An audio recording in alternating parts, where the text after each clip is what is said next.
Hello, good news katropa. Meron akong suggest sa inyo na napakagandang produkto na nababagay sa klima ng ating bansang Pilipinas. Itong Garnier. Napakahusay na produkto ta katropa. Ito, buksan natin to. Bango siya. Garnier with vitamin C, dry touch screen. Paano po ginagamit tong Garnier to? Yan. Ito'y ginagamit pag ito'y oily yung mukha natin. Apply natin na ganyan lang siya gano'n. Kikita mo yan, katropa, ganyan. Lahat, lagyan natin lahat yan, napakahusay, bilisan natin.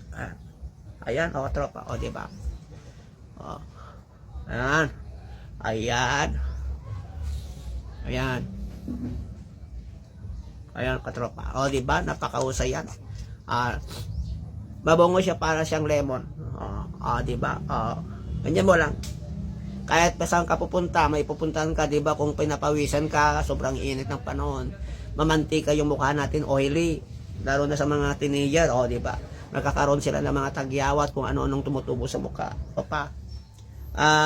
Zero lagkit, walang lagkit po yan. Kahit pawis na pawis ka, hindi siya malagkit, hindi tayo tutubuan ng ano-anong sakit dyan sa mukha. Napakahusay ito, 4.5% vitamin C ang nababagay sa mukha natin pag ina-apply natin. One-time hydration yan, 48 hours na protektado ang mukha natin.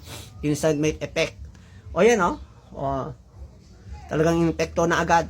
Yan, napakahusay yan, lalo na pag may punta tayo sa mga field, yung malayong lugar. Yan, nag-hiking tayo, napakahusay na produkto ito katropa. Ayan, napakagandang produkto. Walang pinipiling edad yan. Basta oily yung mukha mo. Ayan, lalo sa mga teenager, daming mga tumutubo dyan. Di ba? Kahit anong epekto. Ako nakakaedad nga, gumagamit ko ito. Napakagandang produkto katropa. Ayan, Ayan, napakahusay na produkto. Ito'y nababagay sa ating panahon. At saka itong brightness. Yan. Pinapaputi, gumaganda yung mukha natin, nagiging smooth siya. Di ba? Friendly. Hindi siya makapal na parang batik-batik mo, parang nag-crack-crack, wala. Yan, smooth siya, napakahusay, napakaganda. Kung gusto nyo ganitong uri ng produkto katropa, ayan, ilalagay ko sa aking yellow basket para masubukan nyo. Napakahusay po yan, zero lagkit sa ating mukha. Smooth siya, napaganda. Ayan, napakahusay.